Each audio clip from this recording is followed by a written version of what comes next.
Our next guest is a renowned psychic, UshaJi. She talks to us about intuition, past lives, the purpose of our soul, and karma. Let's go check it out.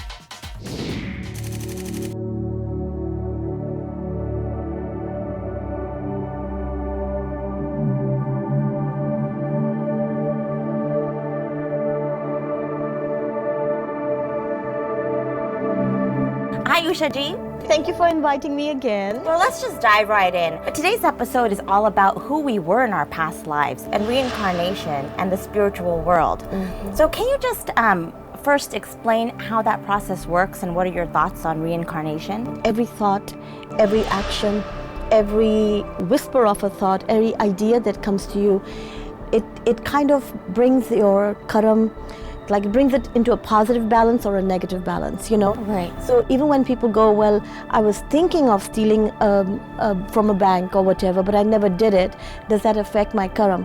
Yes, it does, because the thought actually played in your mind. You actually thought that way. But that's so hard. I mean, we get these negative thoughts all the time. Someone does something to you and you feel upset about it, or this happens and that. How can we control our minds? By enforcing certain rules for yourself. And the best way would be, of course, I always talk about meditation.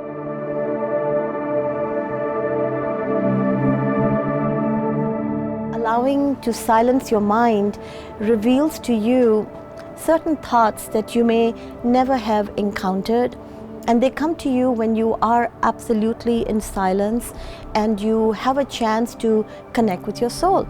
But it is a moment of peace when clarity does come through. You've come into this life, and the reason that you are where you are in the situation that you're in is because of your past lives, right? Is also a result of your past lives, and sometimes it's also about paying it forward. So how are we supposed to know in this life what karmas we're supposed to get rid of from past lives and how we can erase that and sort of move on to another level? The purpose of any life is to bring your soul to an upper level. That's basically the life for every single individual on this planet. And if you live a soulful life, which means then you are not going to cause any hurt or pain or cause any harm to anyone, you know. How important is it for us to connect with the spiritual world, and how are they assisting us? Whatever life brings to you, there are lessons to be learned from it, you know. Sometimes it's not about learning a lesson from the event, but it is about how you're going to react to a similar event. Sometimes it's also about reacting to a certain loss that you may have had. People are losing homes and they say, what am I supposed to learn from this? You know, you are going to go through some incredible situations, and it is about your growth and development and your strength as an individual, you know? I think the key is we were given this life with the challenges that we have. Correct. And the obstacles that we have, and we're going to have them. So it's just a matter of getting through with a positive mindset so that in our next life, we have good karma accumulated. And right? we have less issues to deal with, you know, less problems to deal with. Okay, well, we have our lovely audience here. And I think, UshaJi, we can just start right off, and sure, you can kind of take a look at what you see, and then they can get into questions and get acquainted with our audience. Hi, I'm Sujata. Hi, Sujata. How old are you? I am 32. 32? Wonderful. Yes. And how can I help you? I just wanted to know a little bit about spiritual guidance, and if you see anyone around me, and whether or not these guides are normally related to us in some way, or from a different life, or from a current life that has gone away. Great question.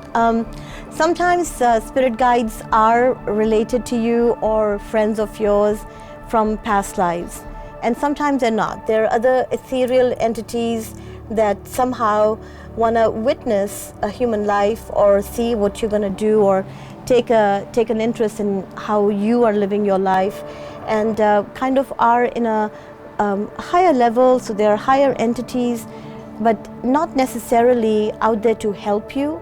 And even when we say spirit guides, if you're looking for guidance, if you ask them to help you, maybe they will. You know, maybe it's not like they will just suddenly jump in and interfere in your life. It's not like that. Do you have a spirit guide? Let me see. And Sujata, 32. It shows that you must have sensed the feeling already. So it shows it's a male, and the male energy comes in and it shows this is someone that you have had a connection with before, and it does come back. So people ask me, how do I connect with a spirit guide then? Meditate, and then you ask them to reveal themselves. Say, and if it's not revealing their presence, or by a sign, so they will. It will be very, like a wonderful sign that, oh my God, how did this even get here, But we as ourselves, as humans, we think to ourselves, when we get that feeling and we have a question for Sarika and she calls, or we don't get a reaction from a person when we send a mail, but we get a surge of an emotion of feeling love or feeling that feeling. How do we tap into that emotion? How do you kind of guide us in kind of that direction? All of us are born intuitive. We're all born instinctive, and we're all born intuitive. So to allow yourself to believe in what you're feeling, because that's the whole thing. We all doubt it.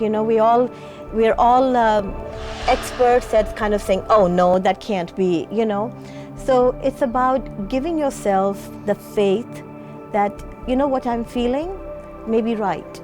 But it is about giving yourself permission to believe your emotions and to believe what you're feeling. So the more you allow yourself to accept what you're feeling, then you will find that you're developing your intuition more. People find it hard. They go, no, I think we can never understand God or the universe, All we can do is attempt, that's all. So miracles can happen. Miracles can happen. Thank you, UshaJi. I just love how with positive thoughts and positive thinking, we can erase our negative karma from our past lives. Well, it's important to also take care of your body. And Jay Piatek, our weight loss expert, gives us great tips on how to get fit